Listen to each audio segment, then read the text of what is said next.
Hello and welcome to How to Breathe for COVID-19. I'm Danny May, and this is part one of a three-part video series on how to breathe for COVID-19 from Breath Guidance. Part one is all about prevention and preparation, preventing you from contracting COVID-19, but also preparing your body to be the most prepared if and when you do contract this novel coronavirus. We're going to be going over techniques that will help you increase your CO2 tolerance, increase your VO2 max, and also increase the strength of your breathing mechanics, the muscles you use to breathe. So the first technique we're going to go over is a 360-degree inhale and an empty exhale. What you're going to be doing is thinking of breathing in all 360-degree directions. So you're breathing down, you're breathing forward, you're breathing sideways, you're breathing backwards, you're breathing diagonally. You're legitimately trying to breathe into every direction, into every aspect of your lungs as possible, but also while using every part of the breathing mechanics. So not just your thoracic diaphragm, your primary muscle of respiration, or your intercostals, but also really concentrating on your pelvic floor, your abdominals, your back muscles, even these accessory muscles up into the shoulders, the neck and head, because we want the body to we want to increase the lung volume, right? The amount of air that you can fit into your body, but we also want all of the muscles that can help you respire to be as strong and as prepared as possible. So what you're going to do is find a comfortable seat. When you're in this comfortable seat, first just take a reset breath. So you're going to use your nose, blow all the air out, and then use your nose, take a nice big deep breath in, flare your nostrils, and just release a nice nasal sigh. All right, so as you inhale for 360 degrees, relax your pelvic floor, breathe into your low belly, breathe into your low back, breathe into your low sides, start to think of breathing diagonal, and then start to circle or spiral your breath all the way around from belly to low ribs, to middle ribs, to upper ribs. Even use your accessory muscles, lift your shoulders, lift your chin. If you can't get any more into your nose, use your lips. And then you're going to do the exact opposite on the exhale. Contract your pelvic floor, pull your belly in, squeeze your sides, squeeze your back, squeeze your ribs, even let your back round when no more comes out. And that's a 360 degree in and a complete empty out.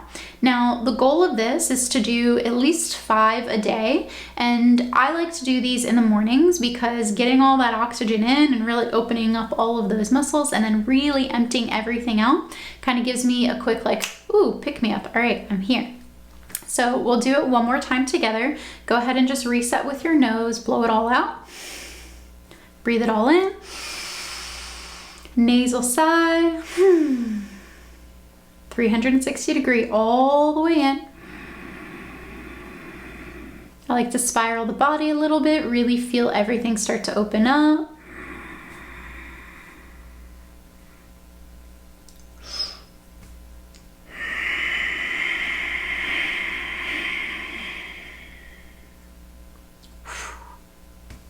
Awesome. So even though you're obviously not breathing into your pelvic floor, there's no air going there, there's no air going into your belly, you are trying to allow your thoracic diaphragm to engage so much that you have to relax the pelvic floor, you have to relax the belly, you have to relax the back muscles, so there's more room for your viscera, your guts, your intestines, your kidneys, your stomach to be pushed down and out of the way by your thoracic diaphragm so your lungs can inflate bigger. And then reverse, you're trying to really engage all these muscles to shove your guts, to push your thoracic diaphragm up higher to empty out more air. So that is a really great training, a breath training, to allow your body to be as prepared as possible if and when you contract any respiratory illness, really, that you're a little bit stronger and more prepared. The second breathing technique we're going to talk about is breath holding. So breath holding is a really great tool for prevention of a respiratory illness, or virus or something like that. If you are, let's say, in the grocery store and you need to walk by somebody and you can't maintain a reasonable distance, right? You want to hold your breath while you're walking by them or while you're in their breathing zone. So you can think of somebody's breathing zone definitely less than 6 feet, but also within 14 feet. And there are a lot of variables. So depending on the direction of the airflow, whether it be, outside or inside, the direction of their breathing, the direction of your breathing, there's a lot of variables that are going to change their main breathing zone. But to be safe, think 14 feet of being within somebody, but definitely like 6 feet. If you get closer to that, you're definitely in somebody's respiratory or respiration zone. So holding your breath while you're around them is really going to help you not breathe in that COVID-19 virus. So what you can do is practice your breath holds, and this is going to allow you to increase your CO2 tolerance. And when you increase your CO2 tolerance, you also have a better capacity and capability to deal with anxiety and stress. There are really cool studies that are now linking directly CO2 tolerance with the ability to handle stress and anxiety. So not only is this going to help you not breathe in those foreign invaders, I also do this, like if I'm behind an exhaust or car, or, walking by somebody re-roofing, like all of that stuff that you can smell, those are, gaseous particles that you're breathing into your body. So not only is it going to help you get better at not breathing in stuff you probably don't want to be breathing in, but it's also going to increase your ability to handle stressful situations like a global pandemic. So we're going to do 3 different types of breath holds. The first one we're going to do with full lungs. The second one we're going to do with halfway full or half empty if you're a pessimist. And then the last one we're going to do with empty lungs. So go ahead and find your comfortable seat. Take a nice long breath in through your nose. And just let out a nasal sigh. Now you're going to do that 360-degree breath in to get as much air in as possible.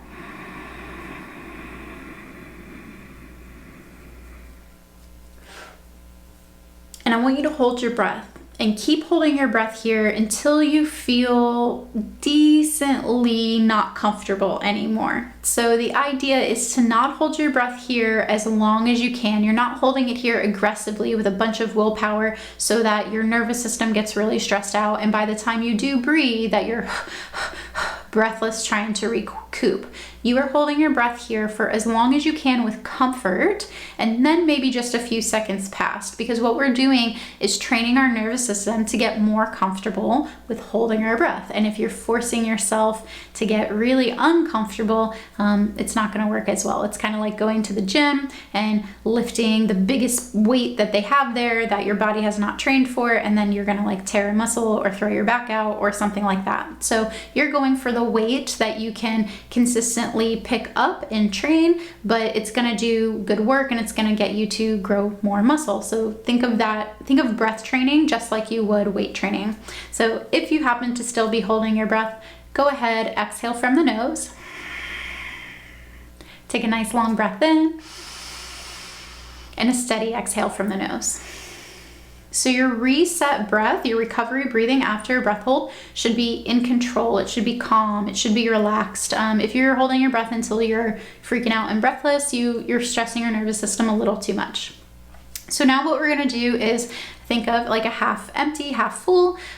We like to call this FRC, or functional residual capacity. This is also known as neutral lung holding. So it's the pressure that's outside of your body and the pressure that's inside of your body is nice and neutral. It's nice and even. So you should feel like you could still breathe a lot in, or you could still breathe a lot out. All right, so wherever you are, take a nice breath in and then just let a passive exhale go. Hold your breath here. And you're holding your breath here for as long as you can with comfort, with ease. When you feel like it's about time to breathe, you will then exhale the rest of the remaining air in your lungs out from your nose. Go ahead and do it. And then just breathe back in. And release a little sigh.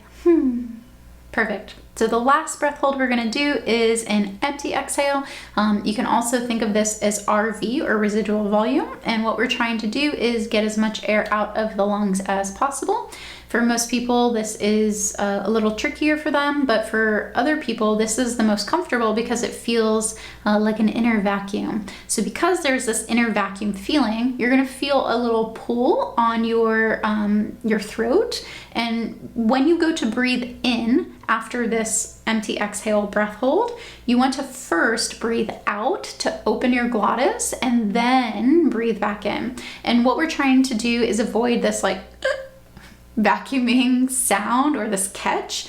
You really want to allow that to open and then breathe back in. So we'll do that together. Go ahead, take a breath in through the nose. Breathe all the air out from the nose. Hold your breath. Blow some out. And then breathe right back in through the nose. Awesome. So that's an empty exhale hold. And again, you're only holding there for as long as you're comfortable.